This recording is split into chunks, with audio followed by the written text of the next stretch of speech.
Good morning mga brad. Tahimik ang baybayin ngayon. Gawa ng hanging habagat. Hinila ng bagyo ang hanging habagat kaya medyo mahangin. Walang nangingisda. Yan. Ito ang baybayin namin pagka walang laot. Halos walang tao.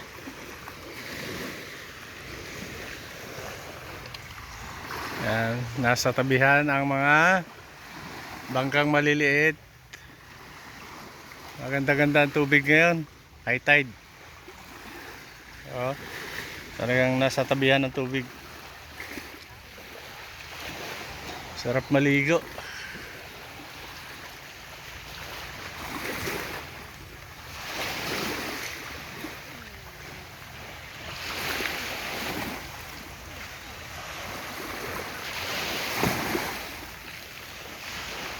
Medyo ano na siya, mapayapa na kaysa kahapon.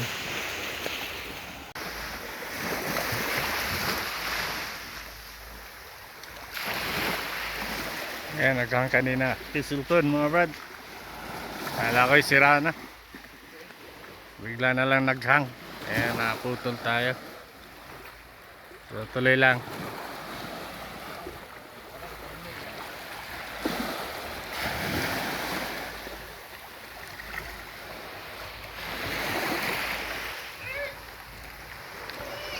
Yung baybayin dito sa amin, masdan nyo mabuti.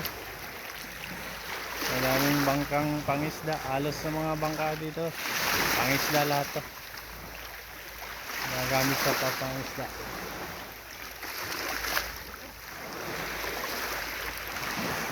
Ang pangisda dito ay sa gabi. Karamihan talaga dito sa gabi ang pangisda.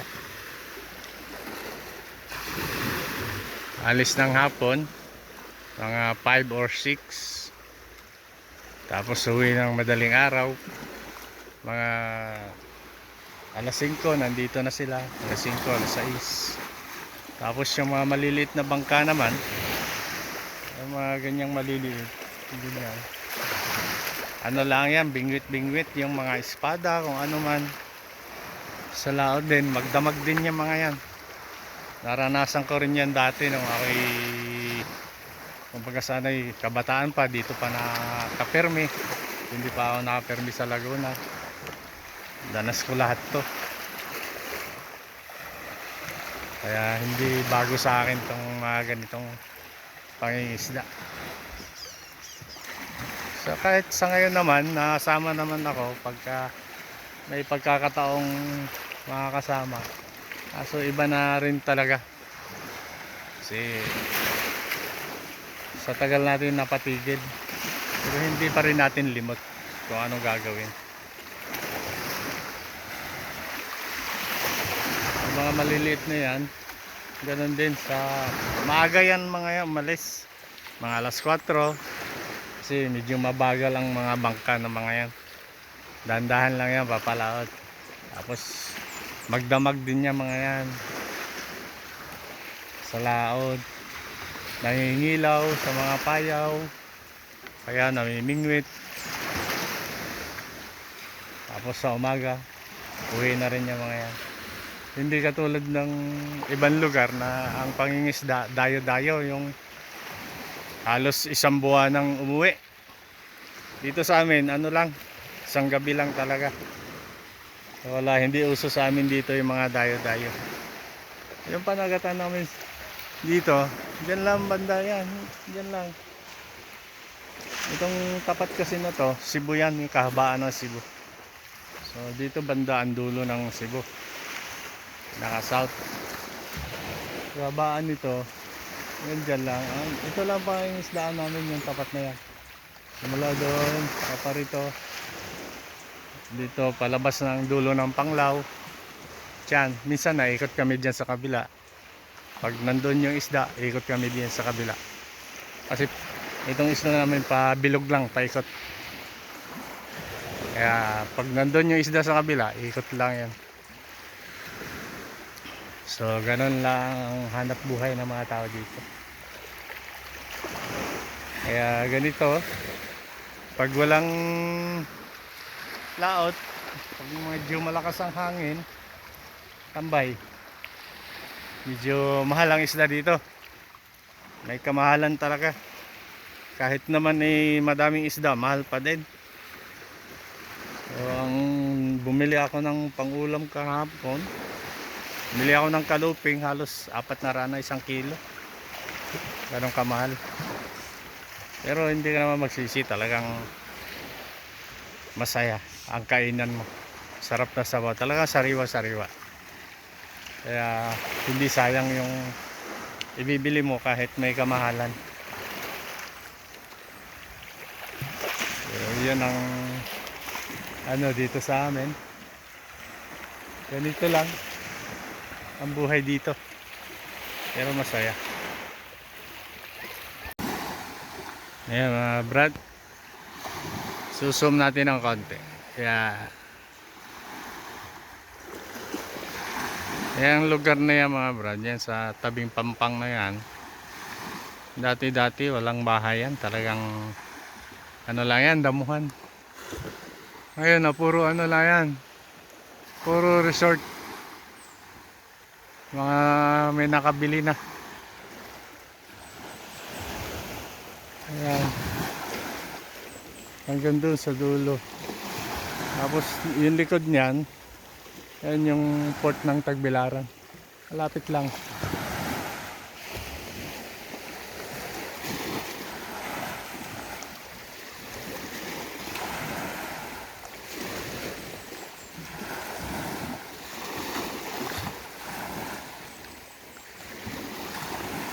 Dati mga brad, may bangka rin kami. Kaso ngayon wala na. Yung buhay pa yung ama ko, talagang hanap buhay din noon, pangingisda din. May sarili kaming bangka. So ngayon wala na.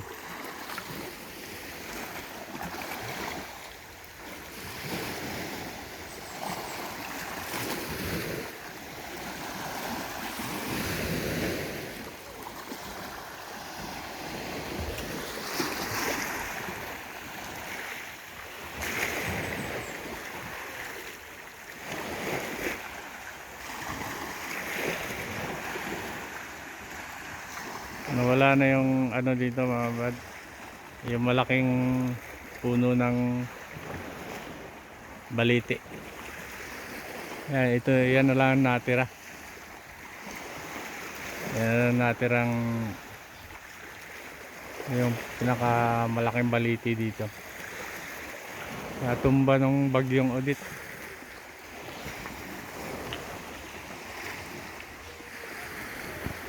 Dito mga brad, noon nung kabataan ko pa, yung pataas natin, hindi yung kalsada, yan, baitang-baitang. Kumbaga sa hagdan pa lang. Parang ginawang hagdan-hagdan yung pag umakyat kami dyan, hirap. Pero ngayon may na, kalsada na, simentado pa. Kaya mga sasakyan dito nakakababa na.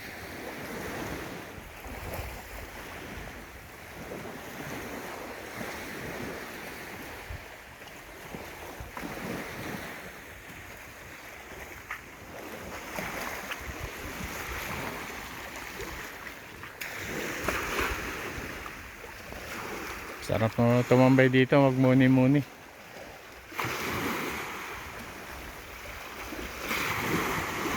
Kaso medyo umaambon.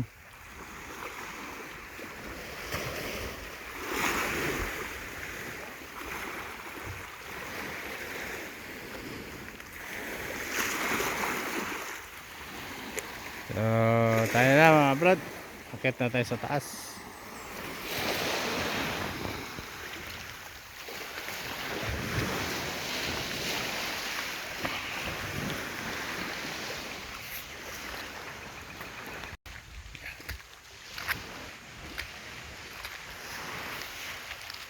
Uwi na tayo.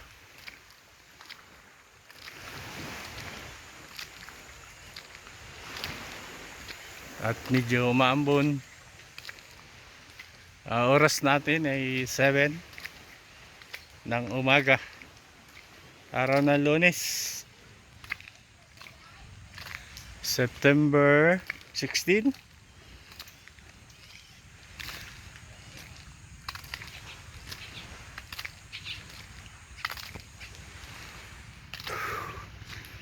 Nakakahingal mga brad.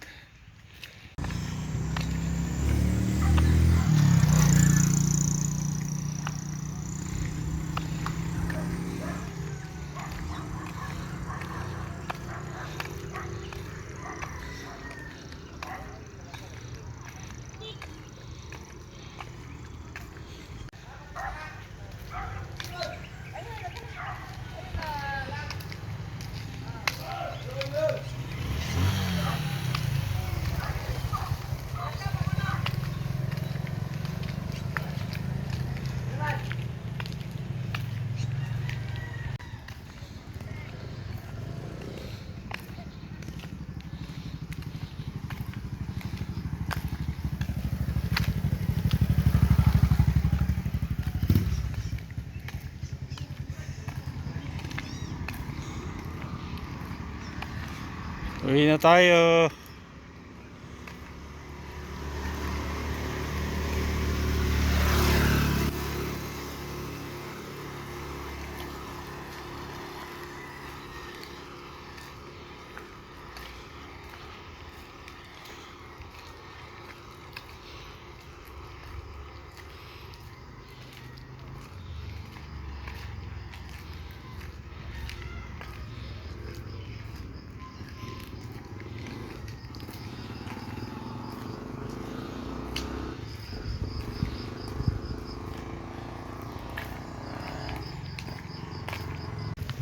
So hanggang dito na lang mga brad.